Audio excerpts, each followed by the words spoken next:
Welcome back to the Erin Coupe Podcast. Today, I'm diving into a topic with you that quietly shapes how you show up every day in life. It's the difference between ego and confidence and how this affects your ability to lead, to connect with others, and to live your life authentically. So, we often hear phrases like check your ego at the door or just be confident. But what does that really even mean? I know for me, for a long time in my career, when I would hear those things, I never really got it. And I thought maybe if I just fake it till I make it, that I'll seem confident. But that wasn't always the case. And we know that that's not always true.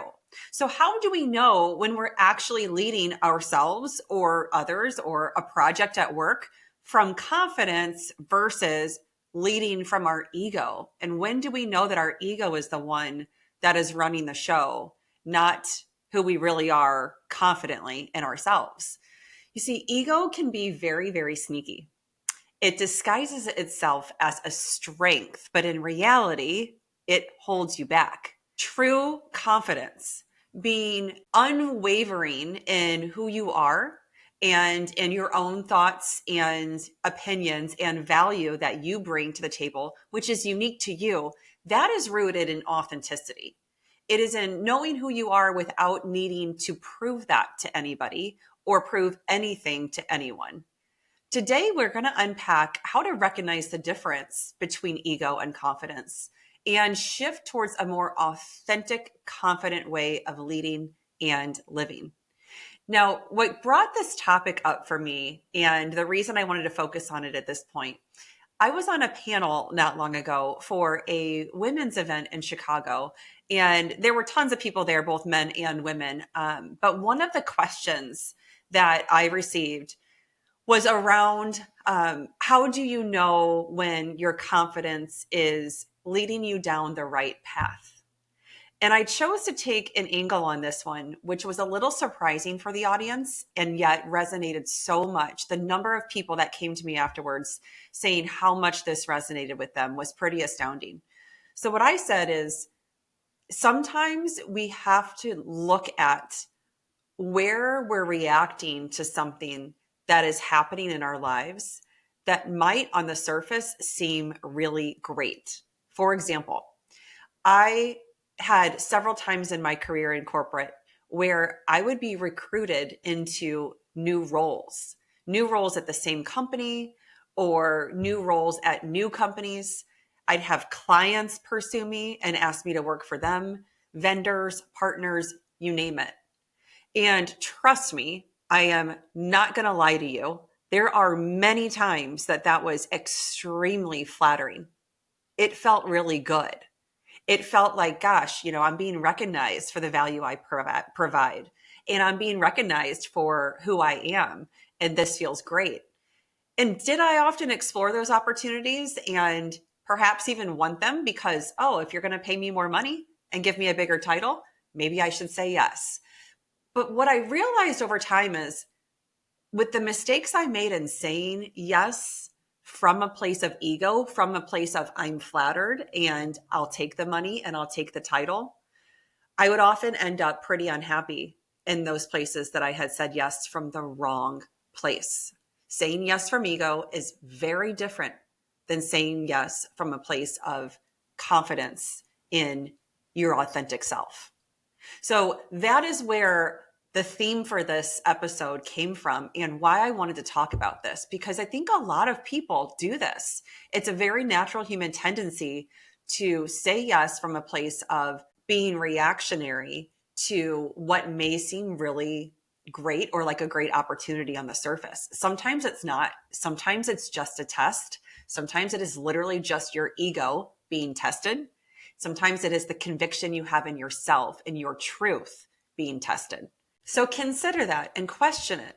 Are you saying yes from a place of ego and your ego being stroked? Or are you saying yes from a place of confidence that that is the right next step for you and a step that you want to take? So I want to dive a little further into where authenticity and ego and confidence intersect. Let's start with ego. Ego is the part of you that wants to project an image. It is very concerned with how it is perceived. It is very concerned with seeming like it's always in control. It wants validation and reinforcement, and it craves certainty. It does not like change.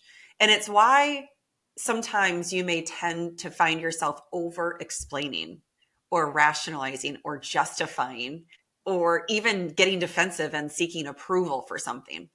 I mean, I know in my own life, not just at work, but in my personal life, oh, there are so many times I felt like I just had to over justify and over explain why I'm wanting to do something or why I'm doing something different, why I'm moving here or taking that job or dating this person or whatever it is. But feeling like I had to over justify it because it was from a place of ego that I needed someone's approval on the other side.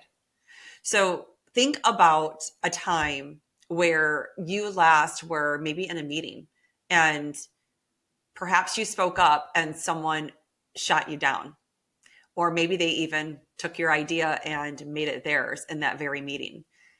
Did you feel the need to immediately be on the defensive? And did you feel a need to maybe over explain how it was your idea or why it was your idea and why it was great?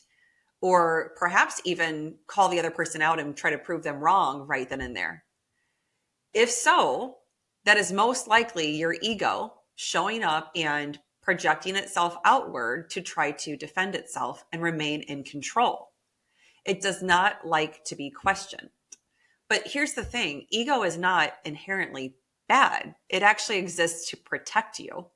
It's just that when it takes the lead and it starts to hinder your connections with others or impede on your relationships, that it keeps you from truly being seen and from being fully present. And then that is what impedes your relationships or your connections.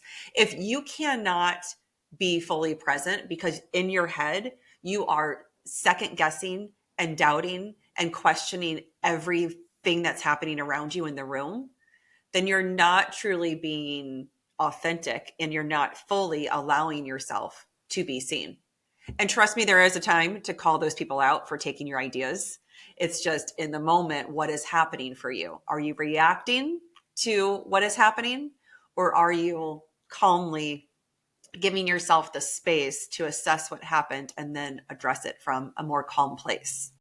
So another example of this, I coached a very senior male executive for a while who was known for interrupting people pretty often in meetings. And he'd received this feedback from several of his peers over the course of, I would say, probably 6 months that I had worked with him. He was getting this feedback.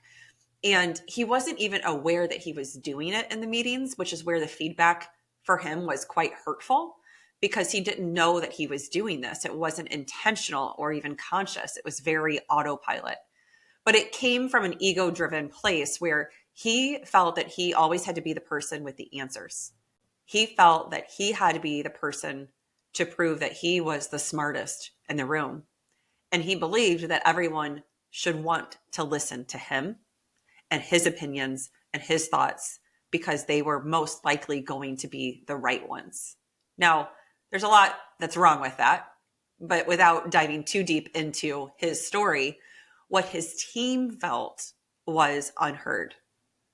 They felt that they couldn't trust him and they didn't really value him as a person as much as they used to when he really started to try to over influence their decision-making process and over influence what they had to say or what they believed and wanted to say in those meetings. So once he started to practice deeper listening and being more still in those meetings, being more present and letting others speak up, it became a very quiet strength of his and really did start to reshape his leadership presence, as well as the trust that his team had in him. As he repaired that and started to value their opinions, they then started to value him. So confidence, we've talked about ego. Confidence, on the other hand, is that quiet strength. It is knowing who you are and standing firm in who you are with conviction without needing external approval. Confidence is tied really, really deeply with authenticity. You cannot have true confidence without being truly self-aware, without being real with yourself about your strengths and your weaknesses, your areas for growth, and your values, what truly matters to you. What is important to you is going to help you develop deeper confidence in yourself when you meet those needs consistently. So every single day, taking care of you and your needs, taking care of what it is that's important to you, is going to help you build this stronger, deeper conviction in who you are and in the love you have for yourself and the compassion that you have for yourself, the confidence you have in yourself as you continue to honor that relationship with who you are. Think about someone like Brené Brown. I mean, she's a researcher, she's a motivational speaker, and she captivates audiences around the world because she speaks with such conviction and authenticity. She doesn't need to perform in order to be who she is. She just shows up as she is. And even though she's on these massive platforms and these massive stages, she just remains true to who she is. And that is why people really value her and are really drawn to her, because she's so real. And I think if you consider anyone who you follow, whether it's me or anyone in your social media networks, you follow the people that you feel really resonate with you because you believe that what they're sharing is truly who they are.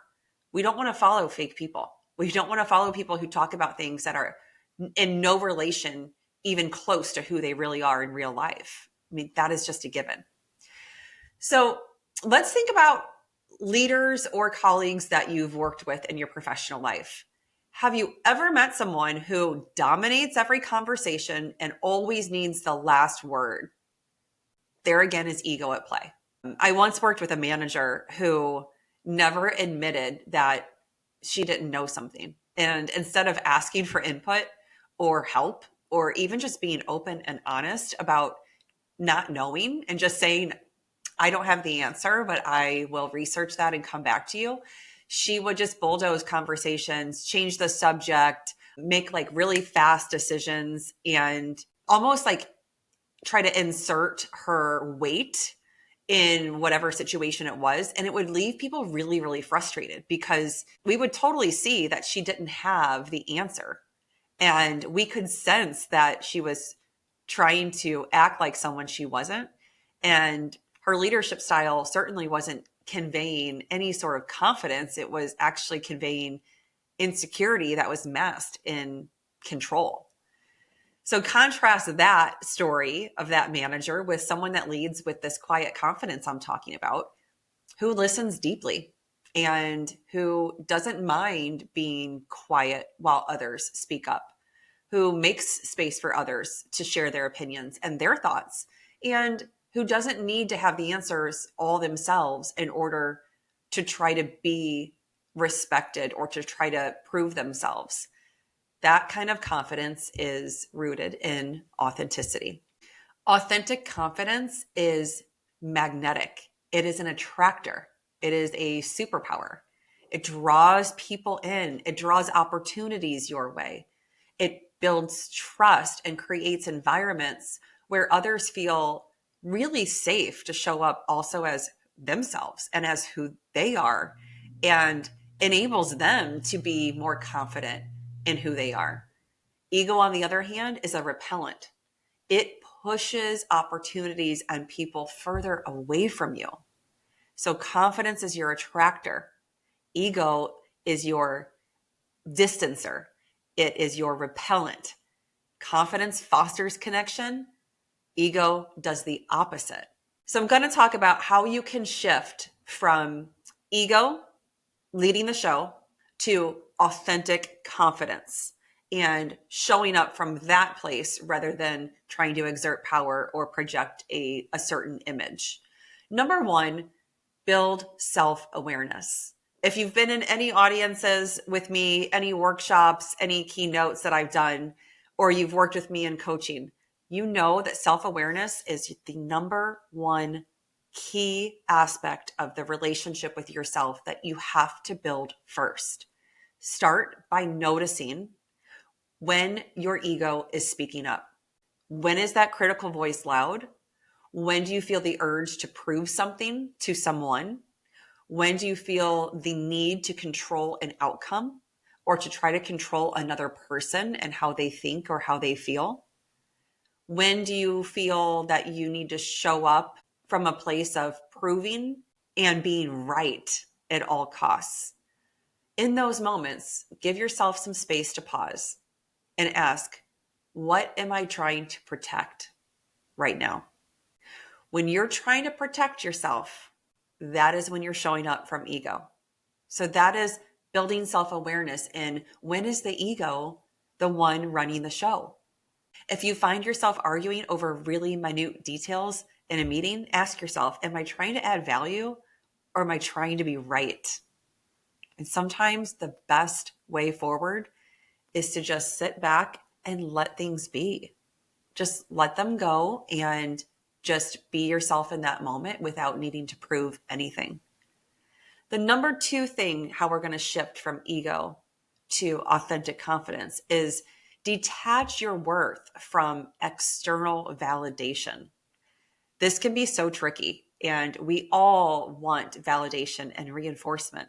We all want to feel like the world embraces us and tells us that we're great and we're on the right path. But confidence doesn't come from titles and achievements or the approval of others. It comes from a knowing deep within yourself that you accept yourself where you are, fully and presently where you are. When you operate from authenticity, you trust that your inherent self-worth just is, that you are already enough. Yeah, you're going places. Yeah, you've got big dreams, big goals, but you're already enough as you are without needing the world externally to confirm that you are worthy of it. An example of this is a client of mine who was constantly seeking validation from her boss and always felt down if there wasn't at least once a week some sort of affirmation or reassurance that she was doing a great job. And if she didn't get immediate praise for something that she had worked on or where she spoke up at a meeting or had a great idea, she would spiral into self-doubt. And we worked on shifting her focus from, did I impress my boss, to, did I show up as the best version of myself in that meeting or in that day or whatever? Did I show up as my best self? And if she could say yes, that was all that mattered. That is what she needed to continue to move forward and to work towards her own goals. It shifted everything. The number three thing in this shift from ego to authentic confidence is to embrace growth over perfection. I know this is easier said than done, but sometimes done and done well is far better than overdone and over perfected, let alone procrastinated. Ego fears mistakes because it sees them as a threat to its identity. Confidence embraces learning and growth and opportunity because it understands that mistakes are inevitable. They're just a part of growth. Failure is a part of growth. Without trying, without failing, you cannot progress towards the things you really want. It's like Jay-Z said, the try and the fail, the two things I hate. Well, learn to love them, because that is how you move towards the things that you really want in your life, the try and the fail. So reframe failure simply as feedback. It is just life's feedback to help you naturally move toward a more confident way of being in whatever it is that you're trying to get good at or that you're trying to move towards. An example of this, Michael Jordan, he's famously said how many times that he succeeded so much because he failed so many times. Confidence is not about avoiding failure. It's about trusting yourself to rise from it and because of it. The fourth thing is lead with presence and not performance. I know in a high performing world where we do value title and status so much, I believe that we are moving more towards a flatter hierarchy, a flatter structure in corporations where presence will beat out performance.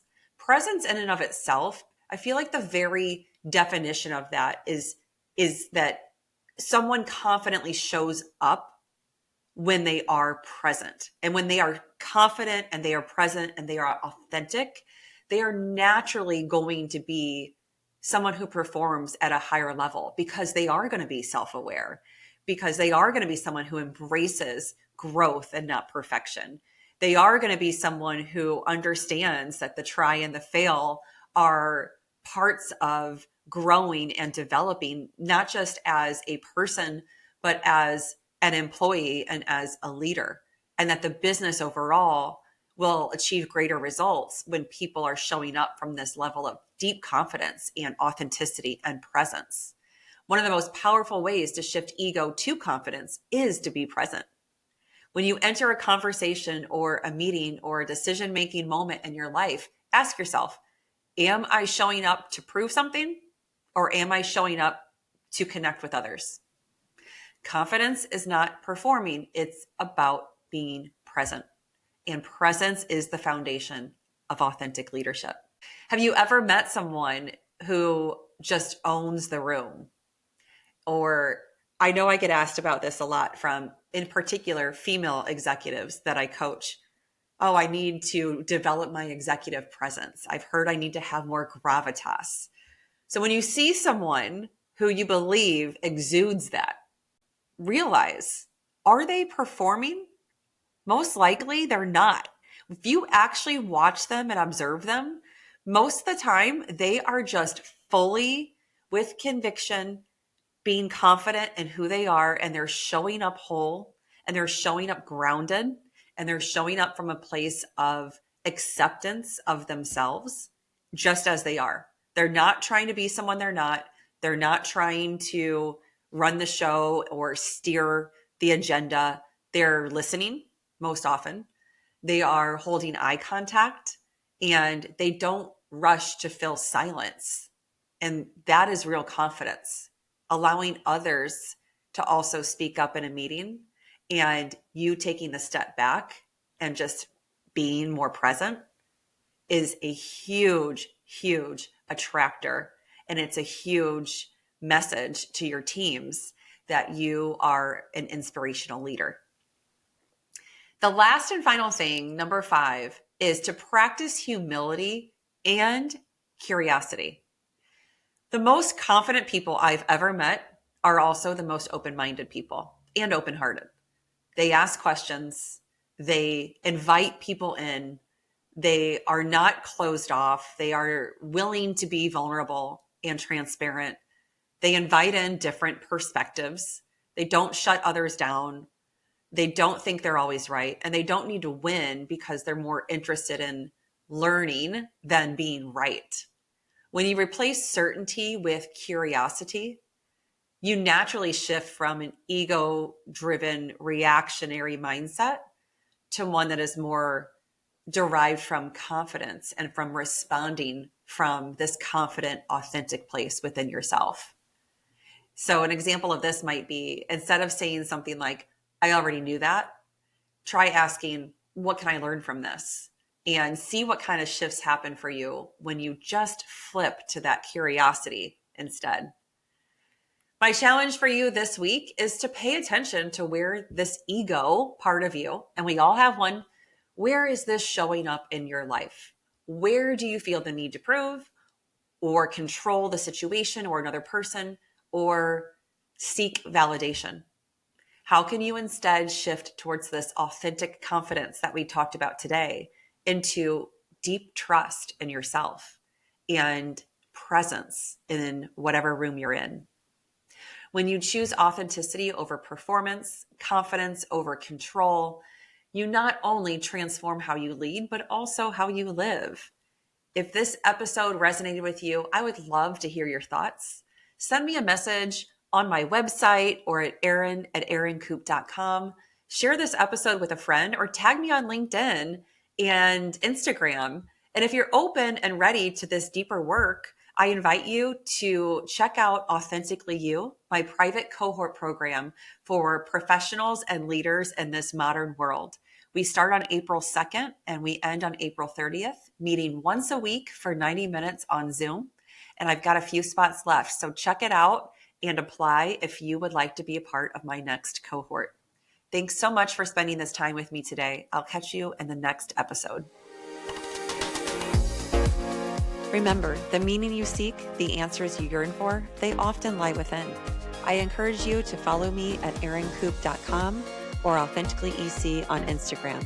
Subscribe now so you don't miss a step of our journey together. Until next time, manifest great things.